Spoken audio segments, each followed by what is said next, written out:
Hi, it's time to make our filet roast. I am so excited. This is either the second or third year that I've done one of these. This year I got it from Colonial Village Meat Market. Of course I did. In other years I've gotten it from Costco, so if you don't have a Colonial near you, I do urge you to go to like your local butcher, but if you just have a Costco, Sam's Club, like one of those big box stores, for sure totally go there. But this is gorgeous. The one that I got, this is a filet mignon. They trimmed it for me. It's 7.58 pounds. It's gorgeous. And he also gave me some fat and twine and a little popper thing. Let's get started. If you're anything like me, when he first mentioned that he like puts fat on it, I was like, I don't know what you're talking about. I've only ever done it with like butter or olive oil on the outside, but he told me to place these pieces of fat on top of the roast, and then when it cooks, it just kind of all melts in there. So I've got my roast here. Sorry, I didn't even tell you. I have lots of fresh rosemary, some fresh parsley. You can use dried if you'd like. I'm opting to not use fresh garlic because it's going to be too harsh for me. So I'm using some garlic powder and some onion powder. Lots of kosher salt, lots of freshly ground black pepper. I think it makes a huge difference. And then I am going to rub a little bit of olive oil on the outside so that the herbs and spices have something to stick to. To get started, I'm going to chop up a bunch of this fresh rosemary and the parsley. Make sure that you really cut up the rosemary. I mean, you don't have to be nuts, but sometimes it doesn't always necessarily break down and it can be rather woodsy. So you don't want to bite into like a piece of uncooked rosemary. This is about 1/4 cup of rosemary. It was 1, 2, 3, 4 sprigs. I just cut off a bunch of fresh parsley. I am going to have Josh help me with this because I think it'll be a little bit easier. I'm gonna just mix all the herbs together because everything's going on the roast anyway. Have this guy help me. All right, I have my herbs that I'm putting off to the side. I did debate doing olive oil and then adding everything together, but one of the key components is that you really need it well salted and peppered. And I'm afraid that I won't be able to tell how much salt is on the outside if it's in that like olive oil. So we're just gonna do it like this. This is ridiculous. Babe, hold that up. How tall is it this one?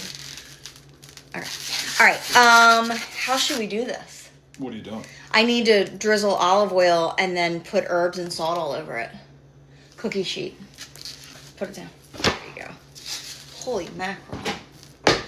It's like aggressive looking. Okay. I'm going to drizzle it with olive oil. I'll let you rub that all over. So good. Your face. We want to well salt it. And again, I'm using kosher salt because this is a thicker cut of meat and you're not getting seasoning in the inside. So the only place the seasoning is coming from is the outside of it. You just want to make sure you get plenty of salt. Black pepper. You can put these on in whatever order you'd like. Onion powder. Garlic powder. This is what you kind of got to press into there a little bit. Okay, got it. There you go. Perfect. Once again, we'll salt.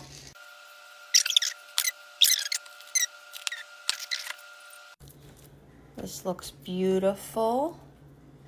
Now we're gonna tie it. There's like fancy knots and stuff that you can do for this. Your girl doesn't do that. So there's a part here at the bottom where it's a little bit thicker. So I'm gonna tie this so it kind of is about the width of the rest of it. All right, so I did use some of that butcher's twine to to wrap it just so that everything is about the same width. And then tomorrow I'll put the fat on there and we'll roast it. All right, it's the next morning. I just took this out of the fridge and this is gonna rest on the counter for about an hour and then we'll put the fat on top. It's me, it's the next day, Christmas Eve. Let's get into the roast. She's been resting on the counter for an hour.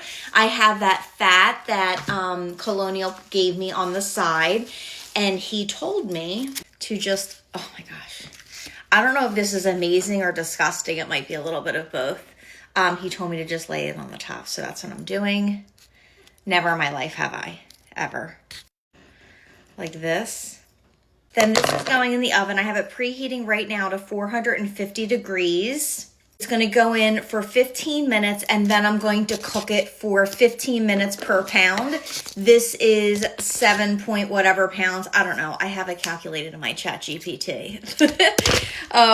So that I'll put it in and know when to take it out. This is what she looks like and she's going in. Guys, I never even took any video of the rest of that beef. First of all, it was perfect. It was delicious. It was flavorful. It was tender. And it was also almost gone. But it was such a great evening with my family that I didn't even take my camera out to take any pictures, really. So I snagged this one with my flash, and that's all I have. But you know what? I'm totally okay with it because I was present. I was in the moment. And I just had a great night with my family. So happy Christmas Eve. Merry Christmas tomorrow.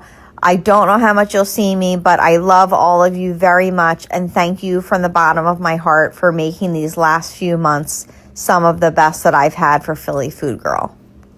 God bless and thank you again.